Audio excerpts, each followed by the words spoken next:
here we are in the middle of a ton of political news with a bunch of GOP wannabes challenging Trump for the nomination, Trump's four indictments and upcoming trials, the Republicans going after Hunter Biden. And what are we going to talk about today on the Lean to the Left podcast? Rock and roll and time traveling back to the 90s, plus a little bit of baseball and other sports and some politics. So stay with us. Welcome to Lean to the Left, home of no-holds-barred commentary, plus interviews with fascinating people, some of them top experts, others simply with interesting stories to tell. You'll never know who'll show up at Lean to the Left. Now here's your host, Bob Gaddy. Great to have Andy Frye with us today. Andy's the author of the novel 90 Days in the 90s, a rock and roll time travel story. Andy's written for Rolling Stone, ESPN, and other publications, and currently writes about sports business for Forbes. Over his career, Andy's interviewed hundreds of rock stars, celebrities, and athletes, including Billie Jean King, Rapinoe, Tom Brady, Tony Hawk, and more. You can check out Andy's sports writing for Forbes by going to Sporty, S-P-O-R-T-Y, Frye, F-R-Y-E.com. Hey, Andy, thanks for joining us today on the Lean to the Left podcast. Thanks for having me on, Bob. First, tell us a little bit about your book, 90 Days in the 90s, what it's all about and how it got started and all that. Yeah, I'm a career changer. I guess I was always a writer, but I was unfocused and maybe even lazy for most of my life. And so anyway, I worked in the business world for 20 some odd years. I'm 51 now. I got to Chicago in 94. I always took stabs at writing. And I think when you are a writer, you want to be a writer, eventually something comes out. You got to put pen to paper or maybe even fingers to keyboard now, I guess we might describe it as. And back in 09, I started writing about blogging about sports, and 8 of my friends would read it, what I wrote, because I guess I begged them probably, or, hey, I wrote this thing about the thing we were arguing about last week. Yeah, and I just sniffed out opportunities. I was in sales and business development for a long time. When I guess I thought I had enough chops to pitch some things to editors. When you go from asking people for money to invest or to buy something, you an editor, like getting a no email from an editor it's not going to kill you. It's not going to make you question the whole thing. I just tried to put some things out there. And yeah, in July of 2011, I wrote my first article for ESPN after kind of knocking on the door for a couple of months. And fast forward to there, I think when you get a chance to publish your writing, you always want to keep it going and see if you can best yourself. And in the background, if you are a writer, whether you write poetry or you write, I don't know, sports, nonfiction, or who knows, whatever, you write about aviation, doesn't matter. Yeah. You decide that you want to see if you can write a book. Yeah, I can go into the details about what 90 Days in the 90s is about. But basically, I just wanted to write a book about the music that I loved in the 1990s. And I've always been fascinated with generations and a little bit with history. I don't believe that time travel can actually happen. I'm not a physicist or anything, but I thought I've had this running joke with my best friend is a writer. He lives in the Pacific Northwest, used to live here. He's a short story writer named Doug Milam. And we used to have this joke about just like, hey, we should hop on the CTA train and go back and check out Hendrix's last concert. Or wouldn't it be great if we could do this, do that? So I think probably the 15th time I had that thought in my mind, I was geared up to write a book. I was listening to some 90s podcasts, and I just literally was walking by the beach up in Traverse City, Michigan on vacation, and just started taking notes on my phone. Oh, this would be cool. What about that? I'd have to include this. And I made the deal with myself that day that, and some writers do this, if I care about this thing in 2 weeks and don't get bored, I'm going to actually try to see if I could write about it and turn it into a book. And yeah, I was still interested. At the start of June, I thought, I don't know how to write a book, but I'm going to try it. I think the idea for the story at least sounds fun to me. Yeah, it took a while, but I wrote a book about a woman who's a record store owner. She's about my age, Gen Xer, nostalgic about a lot of things. And I weaved it in with that I guess my generation is maybe having our version of a midlife crisis, and weaved in with that. And she goes back to the 1990s and does a life do-over, but then she's faced with whether she wants to stay back in the good old times, if they are really that good, or come back in the present, just deal with their life as it is. Yeah, it's a little John Cusack, I guess, but it was fun to write. And it's based in Chicago, where I live, which is why the train is behind me. It's the, I guess you call it the L train line called the Gray Line. And it's all about music and maybe making amends and time travel back to, if it was not a better period, it was definitely a darn good period. So that's where it came about. Okay, I got it. You know what? You live in Chicago. Chicago is a wonderful city, wonderful music. I used to, I had a magazine client that I worked for. I was the editor really of it, but I was not based in Chicago. I was based in Washington, D.C. And I would travel to Chicago a couple times a month to get this magazine put together. It was a monthly trade magazine. And that allowed me to enjoy the city. And I used to really love going to a little club called the Underground Wonder Bar. And did you ever hear of it? I think I've heard of it referred to as the Wonder Bar. I got here in '94, so I'm not sure if we're talking about the same eras. A lot of things closed right after I got here. But yeah, I can't say I've been there. What kind of music are we talking though? It was jazz and blues. Okay. Yeah. A woman by the name of Lonnie Walker was a piano player, and she owned a bar with her husband. And it was just a great little dive. It was, you had to go down some steps. It was, I guess that's why they called it the Underground Wonder Bar. But it's there on around Rush Street and State, I think. Anyway, I just throw that out. It was just a great little place. I don't know if it's still there or not.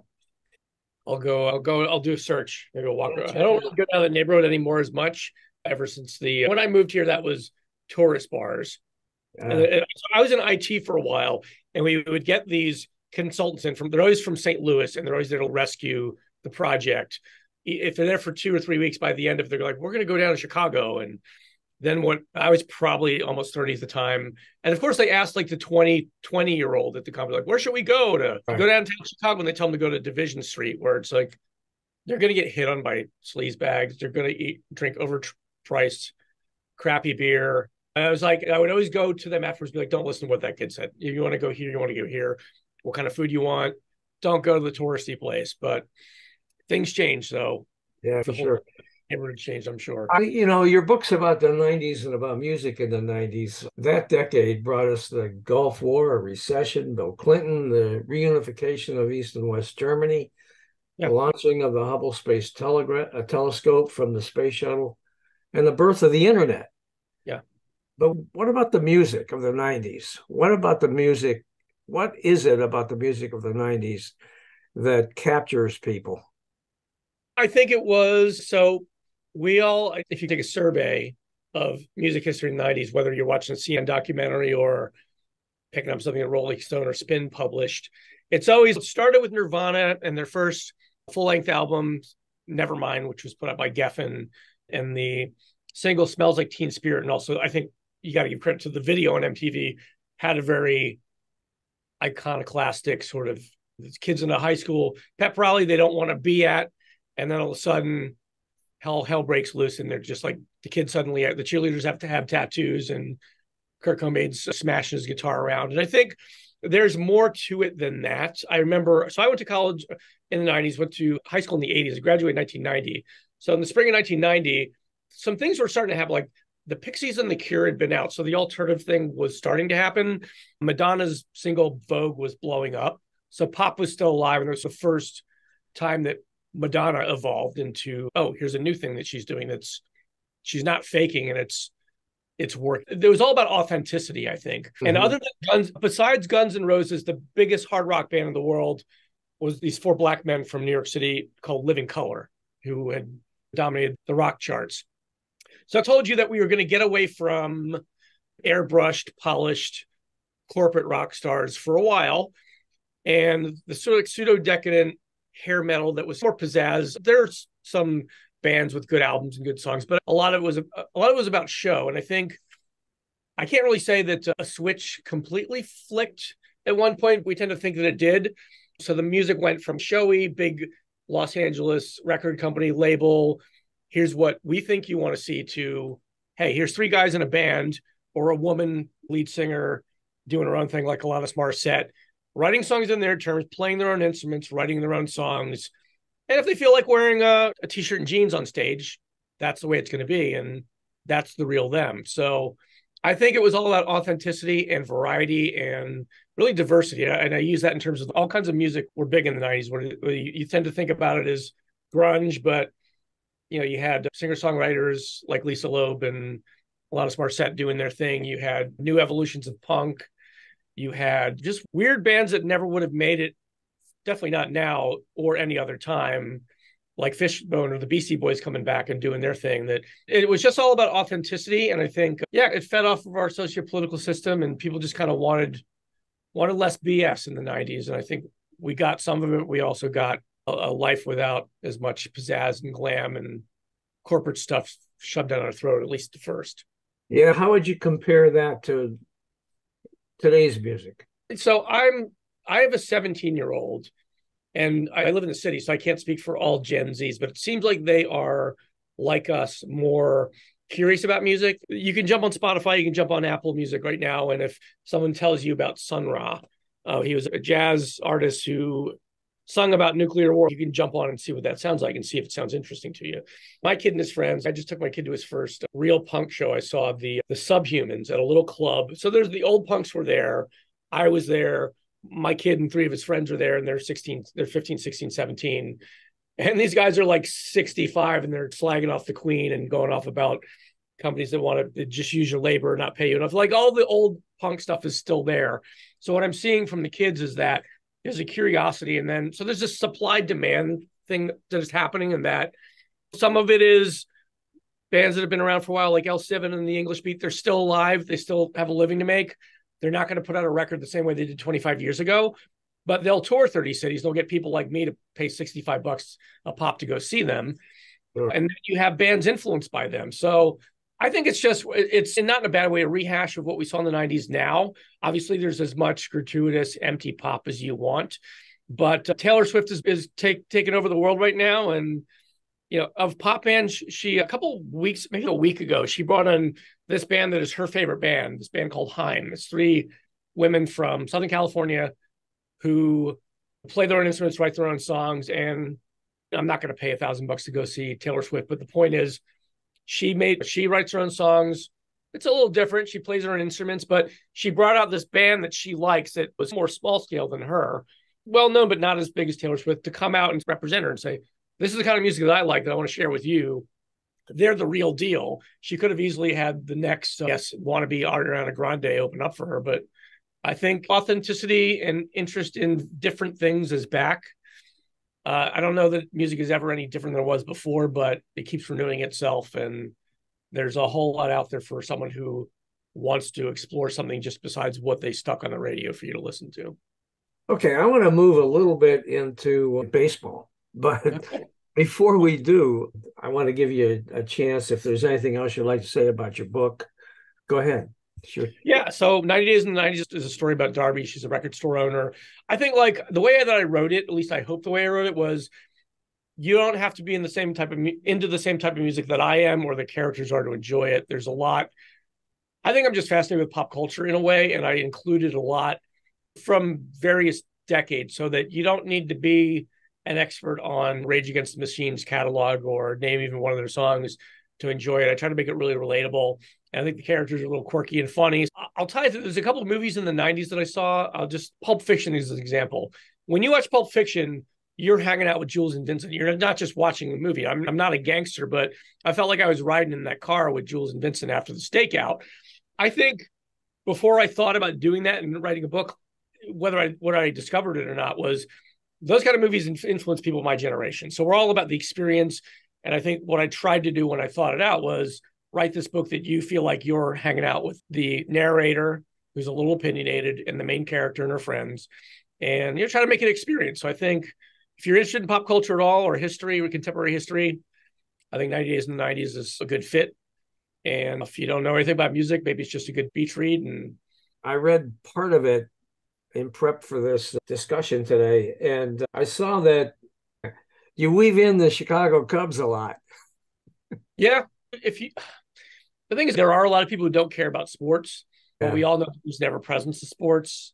I think maybe I'll relate that to my experience. After I lived here a couple of years, and I stopped fighting the urge to recognize that the Cubs were up the street. And that was part of the reason I couldn't park my car, because there's no spaces on the street. And that I want you, even if you don't, I guess unless you're a Sox fan or a Brewers or Cards fan, you step in Wrigley Field and you just get that you're at an altar for baseball. So there's a whole, I guess maybe relating it to my book, there's a whole experience thing. You're not just there for a game to eat popcorn and hot dogs and count the strikes. Like you feel like you're visiting, I don't know, like a place that has a tradition. What I'll say about Wrigley Field is, okay, so you don't have to be into country music, but if you visit the Grand Ole Opry, you're like, wow, you get it. You're like, this is hallowed ground. That's what I think Wrigley Field is, and that's maybe why, more of the reason why the Cubs are involved in the book than anything else.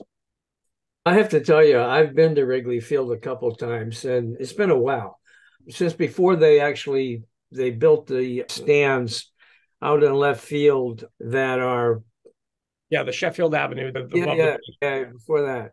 But anyway, I felt that way. I felt like I was in some kind of a baseball cathedral when I was there. It was an incredible feeling. Yeah, good. With the history of that place and the great teams that have played there and the stars from days gone by. And the Baltimore Orioles is my favorite team, and they had a pretty good series with the Cubs not long ago. Even though it's new, Camden Yards, for what it's worth, is designed to be like a cathedral. Yeah, it's only been around, I don't know, 20 some odd years, but they did a better job than Reinsdorf and the Sox did when they just basically threw up some concrete and uncomfortable seats and bad acoustics, the White Sox Stadium. So maybe the White Sox fans gripe about that one. But yeah, there's something to be said about going to a place you enjoy being present at to do something you like to do as well. Yeah. The Cubs are having a good year. As of today, they're 65-60 for second place in the National League Central. Are they going to make the playoffs, you think? It's tough because the season ended today. I was looking at the standings today that there would be a tie between basically we did this a couple of years ago where they have one game to figure out who's going to go to get the wild card. They'd have to play the Diamondbacks. It's going to be tough. They're going to have to keep winning. They got to beat teams that they should beat, like the Tigers. They lost last night and they won. I guess they won the other day. But yeah, I mean, it's really going to come down. There's going to be no shortage of them playing the Reds and the Brewers and everybody else in the division. And that really decides it more than any other sport. When you get to the end of the season, you're not messing around about who should go to the playoffs. It's not like the NFL where the Seahawks got to the playoffs with a 7-9 record, I don't know, about a decade ago or so. Yeah, I know they stocked up. They got a couple of decent additions.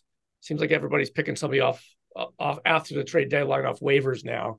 Yeah. But we'll have to see. I hope so. It's going to be difficult unless they just somehow bowl over the Brewers in the next two series that they have with them. It's going to be a squeaker every day. So if they win, if they keep winning. So I can't give you a prediction. I want to see them stay in it, but we'll just have to see a month from now. Yeah. You write about money in sports, right? That's what you do for Forbes, correct? Yeah, actually the vertical is called Sports Money, by the way. Sports Money. Okay. All right, cool. So what are your thoughts about the disparity between the large market and the small market teams and their ability to compete in today's world? It depends on what sport you're in, how, I guess, acute it is. I follow English League soccer too. And a couple of years ago, Leicester City won the league. They looked like they were going to they just kept winning. And they had a couple stars, but they're beating all the big giants. And it was the whole time that it was happening, everybody kept saying, we're probably never going to see this again, or not for at least 20 years. This doesn't happen. It's usually the big clubs with the big money that can build a big stadium tomorrow if they want a bigger stadium tomorrow and buy a player from a team in Spain or Germany, whatever. I feel like baseball and Premier League soccer are the most capitalistic of sports in that there's not really a salary cap. There's a salary cap with teams and that you pay a penalty, but it's not like the NFL and some of the other sports where you can only really spend so much. And then sometimes you see teams, particularly small market teams, spend it all on a quarterback who doesn't work out, and then they have nobody to block him. But the Chicago Bears have done that too. They haven't really been a major entity since they won the 85, the Super Bowl. The 85 Bears won the Super Bowl, and we're approaching 40 years on that, and put a lot of stock into Jay Cutler, and they had nobody to block him. I didn't think Jay Cutler had the best attitude among athletes, but he was getting tackled a lot. I don't know, but yeah, there's disparity, but then there's like the Green Bay Packers, like Green Bay, Wisconsin is not a huge market. Wisconsin is not a huge market, but you've got an ownership structure and a tradition and maybe a lot of people with their heart in the right place. And, the dedicated fans just didn't show up yesterday. They've been there for 40, 50 years. Yeah. You can't say that they won Super Bowl 1 and 2. So that set the tone. That was a long time ago. That was 50 some odd years ago. Yeah. So I think there's got to be a level of consistency and competence, which is a rarity in any business, much less sports, that has to come to play and be consistent. and have people who are just not just self-interested to really make it work either for a big or a small franchise. Sorry, that's a big like economist answer, but yeah, for every time one of my friends would say, "Oh, it's unfair because the Yankees and the Dodgers and Arsenal and Chelsea and Man United and the they always win because they got a lot of money." Well, the Dallas Cowboys haven't won a Super Bowl since the 90s, and Green Bay has been good all the time, pretty much. They haven't had a bad season here or there, but they're not in a major market. So we can look at it both ways. It really depends on who's running the show and how long they've been there and Well, how much. it does depend on who's running the show. Yeah. Yeah. And in the case of the Orioles, I mentioned they're my favorite team. They're having a breakthrough year this year after years and years of being in the doldrums. It's happening largely because of young stars. They're bringing athleticism and talent and excitement. But the other day, team owner John Angelos threw cold water on the future by saying the team can't afford to offer these young stars long-term contracts. Is that a mistake, do you think? I think so. It's, the way that it used to be in the 90s, and this has happened more in the NBA than other sports, is that when you wanted to trade a player, you start talking about how great they are if they're at the end of their contract. I remember the Sacramento Kings just wouldn't shut up about how great Jason Williams was, their point guard, because they wanted to price him to get rid of him. I think the flip side is going on now where you have a lot of owners that really don't want to spend. You think the whole point of rebuilding was not just to rebuild, but then to continue to build. But yeah, I think, but I listened to Keith Olbermann, who talks about baseball a lot, and didn't like one of your announcers just get suspended for saying that the team lost against the A's a long time ago or whoever it was. And yeah, I don't know if I don't know much about your team owner. It seems like he's maybe minus the racism. He's got about as much competence as Marge Schott does. Some days of the week, which is at least hire a comms department to speak for you before you piss off fans. I would say that's number one.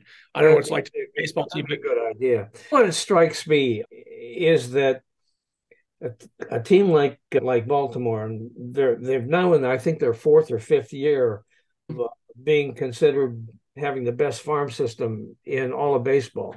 Yeah. All right, so they've got these young stars that are doing really well, and other teams would like to have those young stars. Yeah. The owner is reluctant to protect those stars by giving them long-term contracts. So what's to prevent them from trading those kids, getting more young stars for them, bringing up the ones that they've got, and going through this whole cycle, just churning these people around? Yeah. And the Cubs won the World Series, a lot of it was on the strength of some trades, but also the Cubs then had the best farm system. Yeah. We had actually Candelario, and I remember there's a long time ago that Chris Bryant was a prospect. And so we just brought we got Theo Epstein to come in and bring some people and build up the farm system. I don't know what your owner is doing, but it could be this gamesmanship. He could be trying to say some of these guys who are still on contract who you can't pick up on waivers, next year we might want to deal on them because we can't afford to pay them. But if you give us a starting pitcher and 7 prospects that we like, maybe we could, that's probably what's going on. If they make the big assessment that he knows what he's doing. I don't know. I guess the farm systems are, when you build them up and make them, you really have some good coaches and you have good players come out of them. It's hard to, 1 or 2 players is going to break that. But when you just pilfer the whole hen house, then you got to start over. And that's what the Cubs are, right? Cubs were about a year or 2 ago. So who knows? The thing is, so a lot of these owners, if they don't talk and share information, or they talk out both sides of their mouth, depending on what ulterior motive they have. Yeah. Who knows? If it's just 1 or 2 or 3 players because they want to get many things in exchange for letting them go before their contract's up, I guess that's not, you can second guess that, but maybe those are good moves. It really depends. I don't know that any of us can see inside the clubhouse or the farm system enough to know really what's going on when you have an owner who's double talking and does weird things. But I guess we'll see. Hopefully they'll win a bit in the postseason and maybe get to the World Series, and that may become addictive. And it's then a matter of, okay, if we have to get rid of somebody or price out of the market to keep somebody, then who do we replace them with, or how many prospects do we get to keep the system going? Yeah, it really is. I'm fascinated with the economics of sports and then how different sports are, but how opportunistic baseball is in the farm system and how entrepreneurial NASCAR and golf are. I mean, I could probably talk your ear off about all the sort of different underlying things that affect the game that we watch on Saturday or Sunday. So, yeah, All your right. guess is good as mine. You got some dice, we'll roll them and make some picks, I guess. My last baseball question for you is, what do you think about the changes made by MLB, like the pitch clock and the ghost runner and all that kind of stuff? I like him. I think baseball fans are a little bit nostalgic, and maybe that's why that's in my book too, but and tend to be the average. I think the average age of the baseball all-star viewership, at least last year, was like 59 years old. So then we think that there's some big aversion to change of anything. But I haven't heard anybody complain about the pitch clock. I think it's sped up the game in a good way. It's put a little bit of pressure on the pitchers not to. There's been a couple pitchers over the years that have just. There's one reliever for the Dodgers who used to take like 2 minutes for between every pitch. No, To the they point, I think Vince Scully was complaining about it on a broadcast of a playoff game one year. I think it's all positive. Sometimes tension causes the production to be a lot better. You think about you just put constraints on things, and sometimes you get better results. And I think that's why it's worked so far. And those changes were good. Yeah, okay. That's my opinion. I did have one other baseball question I forgot to ask. What's your prediction for the World Series? Who's going to be in it? I think Atlanta's going to make it again. I don't know. They just seem to be too deep. They've been in first place most of the time in the NL East, and the Phillies can come back up. But I think they're probably going to win it. The AL is more of a guess because look at the Texas Rangers record. It's great, but I just don't think they're going to. I don't know. I don't think that the Astros are going to stay down and let them just have it. And I don't think that they don't really strike me as suddenly as powerful enough team to get through the postseason unfettered. And then I'm still a little scratching my head about why the Orioles are so good and can they hang on for the next, say, 5 weeks on that. But then again, you got like an AL East with 4 of the 5 teams have a above 500 record. And the Yankees in last place, the only ones with the losing record. A week goes by and a couple teams do a couple screwy things, and all of a sudden the math has changed and the wild card is all over the place. And so it's going to be like who makes the wild card, who wins the division, who makes the wild card is going to predicate that in the AL. But I think Atlanta is probably going to be too tough to beat in the National League. That's just my opinion. And I think the Cubs I want the Cubs to make it to the postseason wild card, but it's a tall order. Ask me in 3 weeks what I think on that, but they're not going to get through Atlanta this year. All right. Well, you've interviewed a bunch of sports stars over the years. You were telling me a little bit a while ago about Billie Jean King and some stuff that she had to say. You want to share that? The cool part of writing for a sports business magazine, because it's not like I have a Rolodex of agents who return my call 2 minutes later. A lot of times I will get pitches from publicists, and sometimes they're all over the place and out there, but a lot of times they come particularly with retired sports stars, they are doing things, they have ownership stakes, they got business ventures. So a lot of times it'll be like Star X is invested in this business. I got before I talk to you about Billie Jean King, I got one of the bigger ones of the last couple of years was I got an email about Tom Brady. Tom Brady starting an apparel line. And basically the emails, here's our press release. We know you're interested in Tom Brady. Go write an article about it. So I responded with 2 sentences and I just said, yeah, it sounds great. If I get Tom Brady on the phone, I'll definitely write an article about it. I thought he'd get blown off. They come back 2 days later. Yeah, we can get him on the phone for 10 minutes if you write about this and this and mention his brand. I'm like, as long as I can talk about football, and I'm probably going to be like, what I always ask them, and I ask Billie Jean King a lot of this, is what do you have from the sport that's relatable to what you're doing business-wise or foundation or social activism or whatever? Because I'm interested in the competitive mindset. So I got to interview Tom Brady because he was starting a new brand. And I was like, you were under Coach Belichick. I know you don't know as much about textiles as your designers do. So how are you coachable and how do you work with them? And they come up with really great answers that are really gifts as far as a writer goes to include what they have to say about why they're doing this. So with Billie Jean King, she's done a couple of things that are social activism related. She's got a gig with Johnny Walker, the whiskey brand, the Scotch brand. They put on these panels. They put on a panel during the World Cup a couple of years ago, and they got me to speak. And Billie Jean King was attached to something that they were doing that was similar. And I got an offer to talk to her, and Yeah, man. I was supposed to be on the phone with her for 10 minutes and she talks more than I do. And we were on the phone for 25 minutes and her comms people come on. They're like, so she has to go in a minute.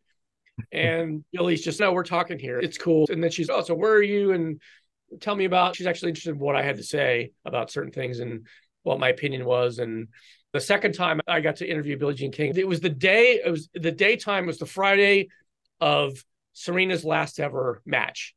Because she was going on that night. So it was like 2 p.m. And she's, oh, are you here? I was like, what, you in Flushing Meadows? Like, no, I'm at home in Chicago. She's, oh, it's too bad. We could get a drink or something and talk about like side talk political stuff and, how you and I agree what politicians we hate. She implies a little bit of that. But yeah, she's a talker. She's hilarious unintentionally. She'll laugh a lot during your interview. You see the pictures. I'm looking at a picture of her now on my wall here where she's got a racket. She seems really serious and intense, but she enjoys life. She's definitely out there to enjoy life and she'll tell you about it. Some of these people you just have a conversational thing with where you ask them questions, but it's just like talking to your cousin you haven't seen in a couple of years. And that's what I enjoy about it. That it doesn't matter if it's a rugby player, a tennis player, a golfer. Like most people they just want to have a conversation with you. If you're a journalist, they want to see that you're not going to ask them a whammy question to try to catch them off guard. Mm-hmm. And then I think they like it when you are just a normal person with them and you're not intimidated by them. And I mean, I've gotten to interview some of the best names in sports. Pretty much everybody I've wanted to interview except Michael Jordan, LeBron, and Serena, and Dick Schaap because he's been deceased for 20 some odd years. All the other people, for the most part, that I've wanted to interview, I've got to interview, or pretty close to all of them. So that's pretty fun. That's cool. I had an experience one time. This has, I don't know, maybe it's a little bit of a side track here, but I was asked by a client to pick up their main speaker in a car, in a limo. And the main speaker was Henry Kissinger. Okay. Yeah, so he's sitting in the back seat of this limo. I'm sitting in the front, and we're talking. We're just going to wherever it was he was going to the hotel where he was going to go speak. I think we picked him up at the airport. And you didn't pick him up at the Watergate, I hope. No, all he wanted to do was talk baseball. Okay.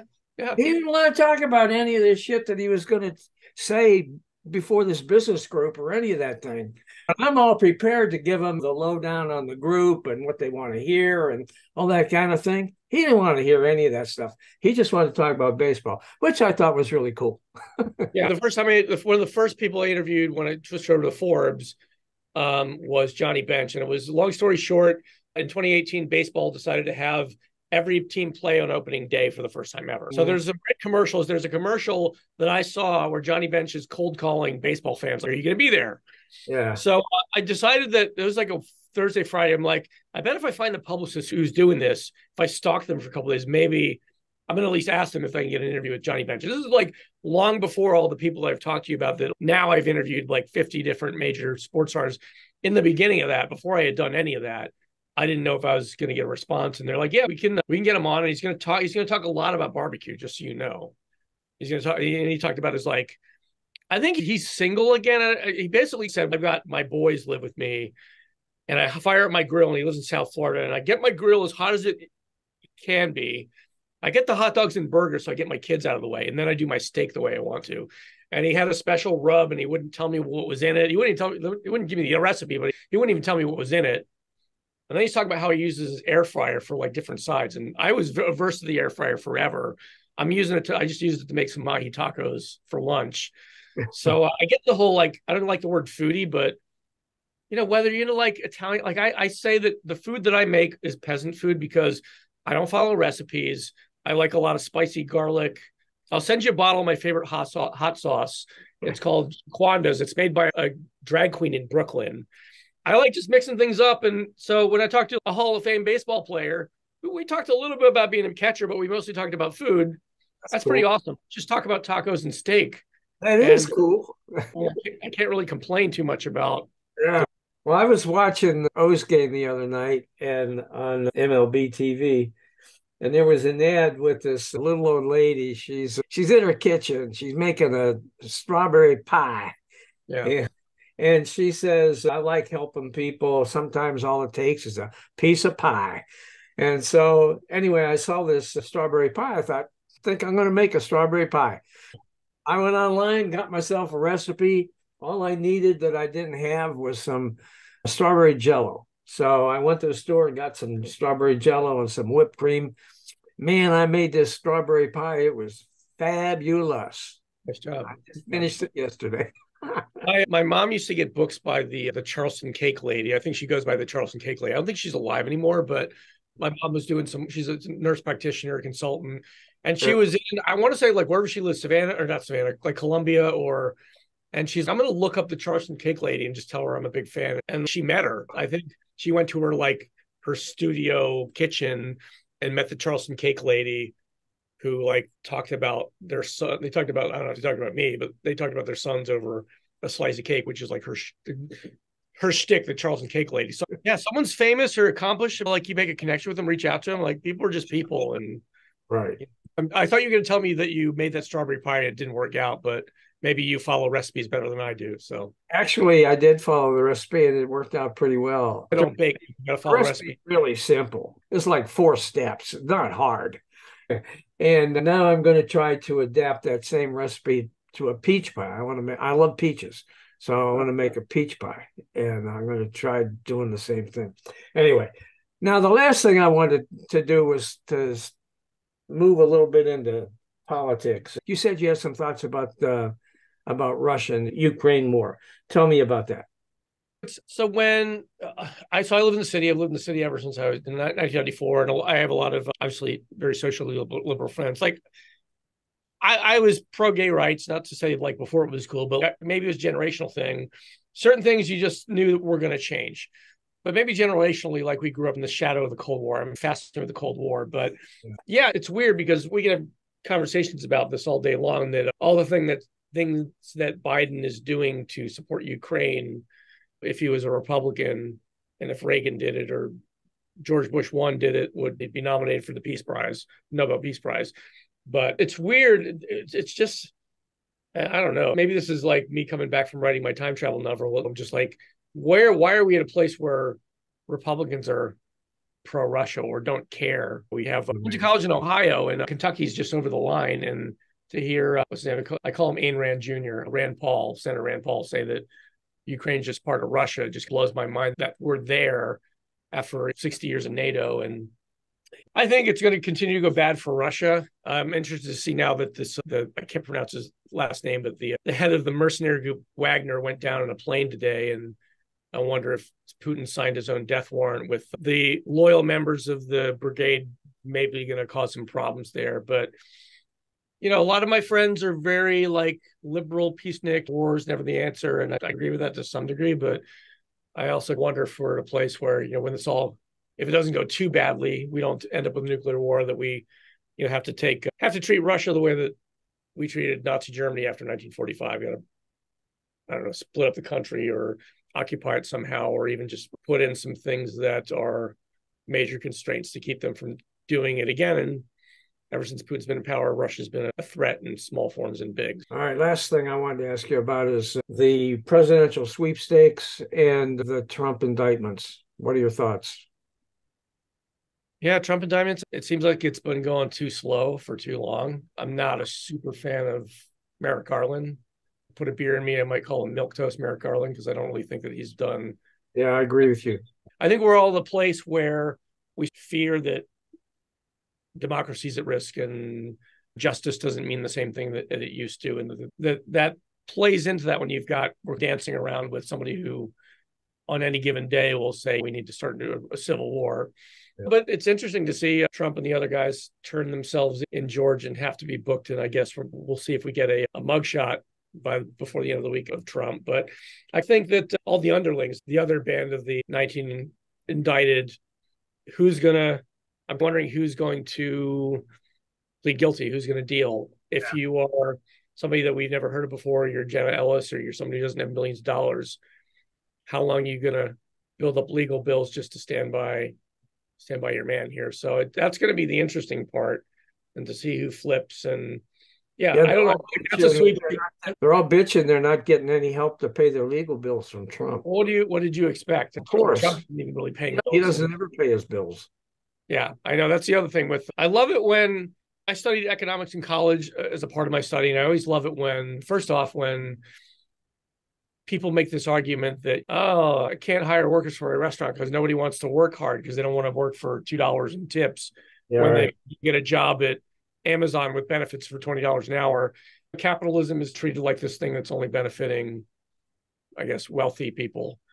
Yeah. Same thing with, it's just Trump never paid his bills. And if you're for small business, why would you ever think about supporting this guy? He's stiffed over 3,500 different businesses that have sued him. And that's not really a way to run a business. And I'll get back to sports. If you're buy golf properties and you're losing $10 million a golf course a year, like Turnberry, I'm guessing you probably shouldn't really be in the golf grounds business. But that seems like more of a sweepstakes than the presidential thing, because I don't think any of these people we're going to debate tonight are going to go anywhere. There are going to be some interesting things out of Chris Christie's mouth potentially. And I think Nikki Haley's just going to be a corporate, just spout the things that you expect her to say. And other than that, the only other interesting thing is that Trump's almost 80, or I guess he's 78, something like that. He definitely doesn't look as healthy as you or my dad. What happens if he drops dead in the middle of this? What do we end up with? A bunch of weak GOP candidates who are going to say nice things about him. And it's, I don't know. It's so unpredictable, yet we're used to all this drama and craziness. Yeah. All right. So lastly, where can people find your book and how can they learn more about you, my friend?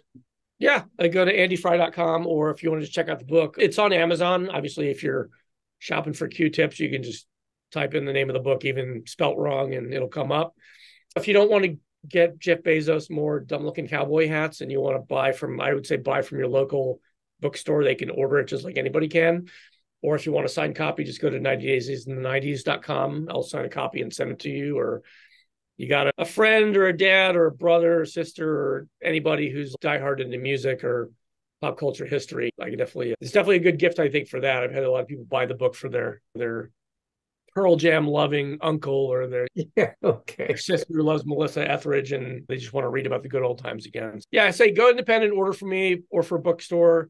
But if you're on Amazon, it's there too. It just really depends on how you get your books. Okay, and don't forget, when you go online and you put in Andy Frye, it's Andy, Frye. There's an E on the end, so you got to do that. Yeah. All right. Andy, thank you very much for being with us, pal. It's great talking to you. Enjoyed a lot.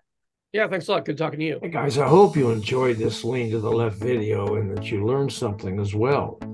Please come back on a regular basis and check out our interviews with guests on topics that I hope you find interesting, entertaining, and enlightening. And you can check out the schedule of upcoming shows, guests, and topics at podcast.leantotheleft.net.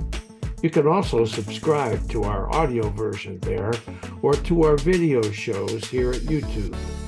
And follow us on social media.